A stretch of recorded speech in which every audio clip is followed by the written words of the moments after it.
Kamaru Usman versus Jan Blachowicz needs to be next, since Jan called out Kamaru Usman after Kamaru Usman said that this fight favors him. Now, who would actually win this fight? Well, before we talk about who would win this fight, let's take a look at their latest performances, in which Kamaru Usman fought Leon Edwards for a third time, in which it was a very close fight. Both went back and forth. Both had some great shots and kicks, but Leon Edwards ended up taking it by decision. And still!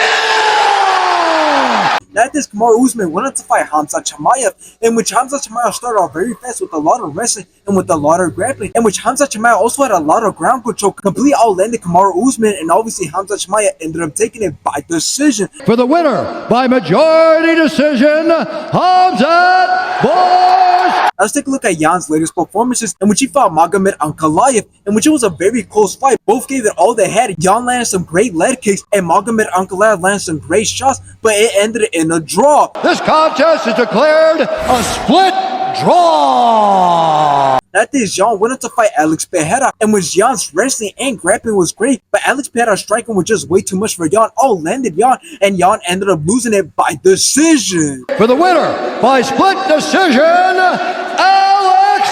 Now, this fight, in my opinion, is a pretty weird fight, because you got Kamaru Usman, who doesn't even fight at light heavyweight, wanting to fight Jan Blachowicz, who does fight at light heavyweight, and who's naturally way bigger than Kamaru Usman. So this fight, in my opinion, is so unrealistic, and it most likely will not happen. And that is simply because there's a massive weight difference. So that would mean that Kamaru Usman will have to fight at a much higher weight that he's not used to. So I can guarantee you that if Kamaru Usman does fight Jan Blachowicz, he will most likely not be good as he would if he was at a lighter weight. And all this is just common sense, because Kamaru Usman went from fighting at 170 to just recently fighting Khamzat Chimaev at 185. But yes, it was on a 10-day notice, and yes, he still was doing pretty good against Khamzat Chimaev when it came to striking and when it came to grappling. But I still believe even with the full training camp, it won't make much of a difference, because even with his skill can only work up to a certain weight. So once he fights a bigger and stronger guy, it won't be as easy, and all that goes out the window. So when it comes to striking in this fight, I do believe that Jan Blachowicz is going to put the pressure and is going to give Kamaru Usman a hard fight. But when it comes to grappling and going to the ground, who knows? Kamaru Usman might actually have a chance, since we've seen that he was able to hang with Khamzat Chimaev even with all the disadvantages. But I don't know. I still believe that Jan Blachowicz will be way too much for Kamaru Usman.